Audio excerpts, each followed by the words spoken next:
Order! Order! You are an incorrigible delinquent at times. Behave yourself, man!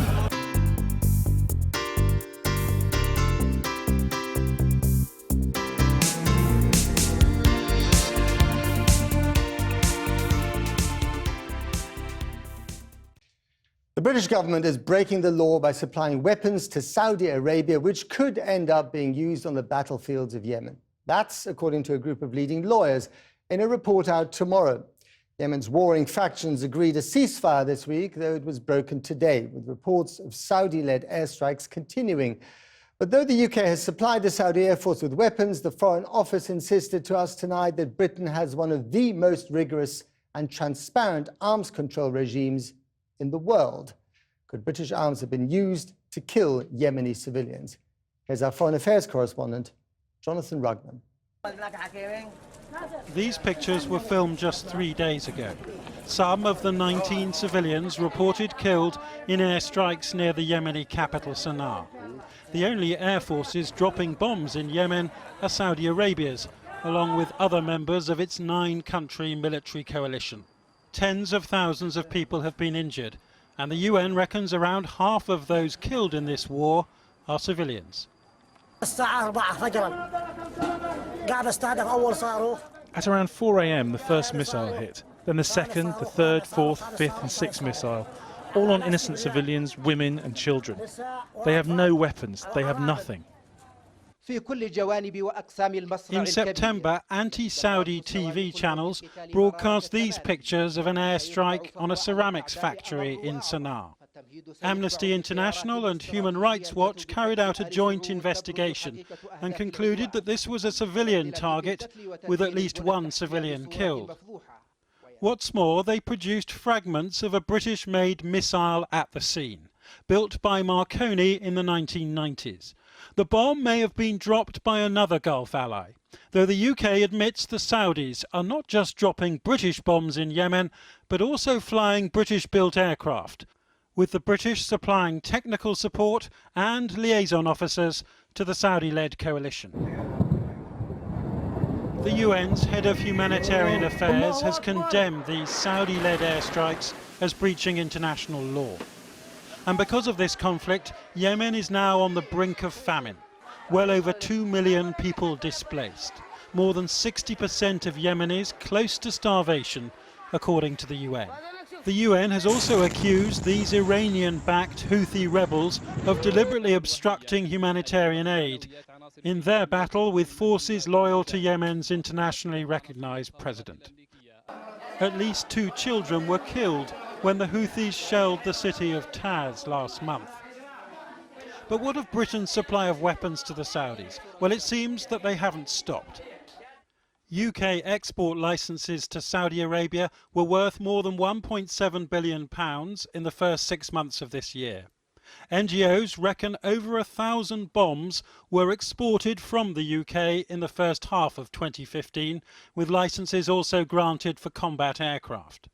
The UN reckons over 5,600 people have been killed in Yemen since March, with the majority dying in Saudi-led coalition airstrikes. That includes hundreds of women and children, with over 26,000 people injured. The Saudis repeatedly deny targeting civilians, and they say they take all precautions. Though these pictures, which we can't verify, apparently show the aftermath of a Médecins Sans Frontières hospital attacked from the air in October. The UN condemned this attack, and MSF had given the coalition the hospital's coordinates.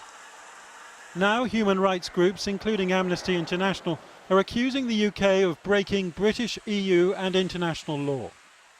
Tomorrow's legal opinion concludes that the UK is likely to have breached the Arms Control Treaty at the very least since July 2015, by which date the aerial bombardment of Sana'a had occurred.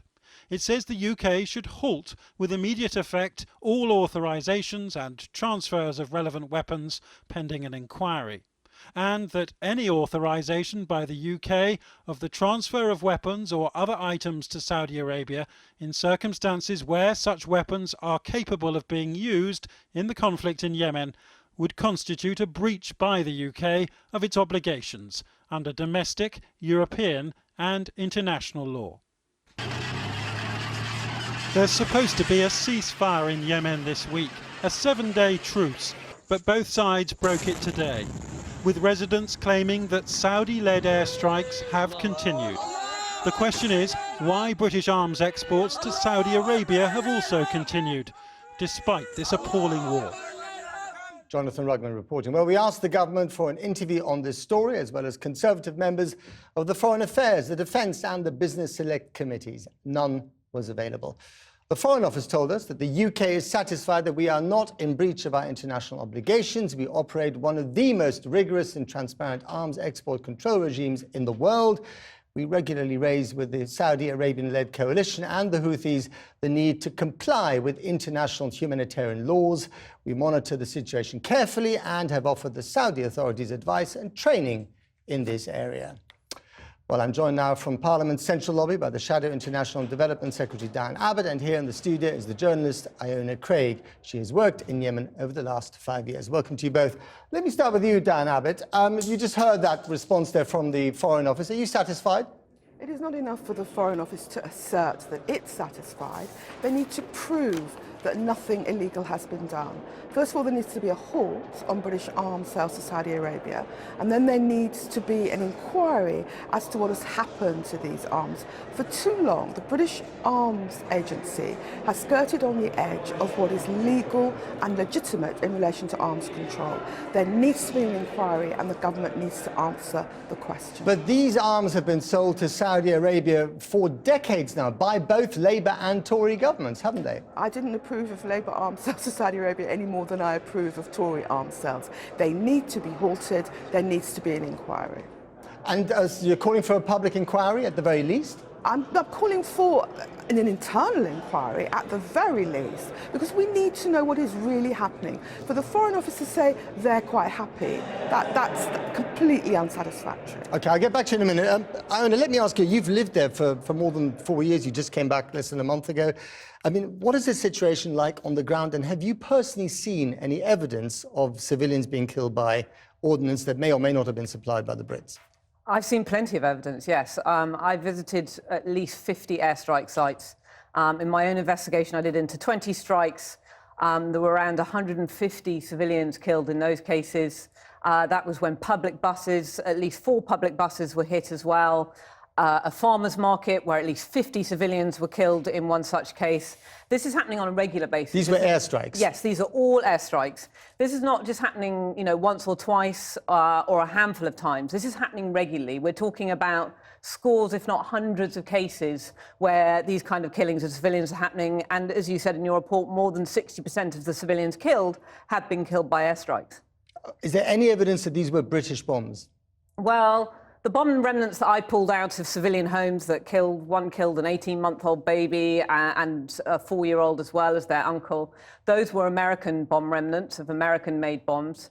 I haven't seen myself British-made weapons. Amnesty International, Human Rights Watch put out a report recently where they did find British weapons. But of course, British aeroplanes are involved. There are twice as many British-made aircraft in the Saudi Royal Air Force than there are in the British Royal Air Force. So we're complicit, in this, as well as training that Air Force and supplying it with military planes as well as bombs. And is it your impression that these civilian casualties were, that appalling term, collateral damage, or were they actually targeted? From the evidence that I've seen, they've been actually targeted. In numerous cases that I've looked at, there have been no Houthi targets in the area. And this is also coming from the resistant side, i.e. the side that is pro-coalition. They're actually in favour of the Saudis' campaign in Yemen. But these were still civilians that were being killed in areas where there were no Houthi positions, where there were no clear military targets anywhere in the vicinity, and there were mass civilian casualties. OK, Diane Abbott, let me return to you. If Corbyn becomes Prime Minister, if there's a Corbyn government, would you immediately stop arms sales to Saudi Arabia?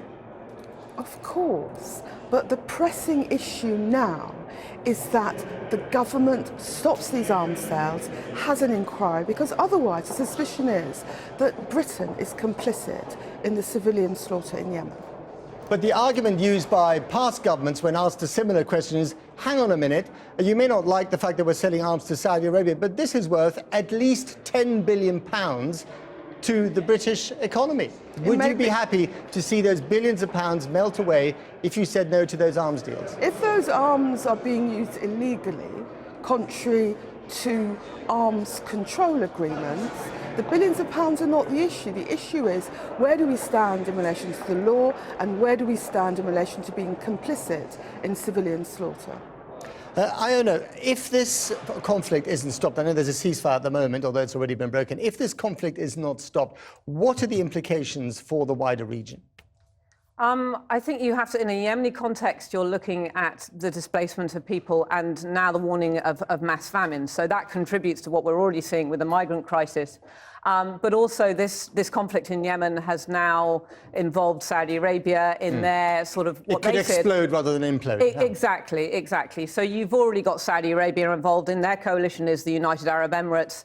You've got the Arab coalition. They brought in mercenaries from as far away as Colombia and Panama. You've got Moroccan troops involved. You've got Sudanese troops involved.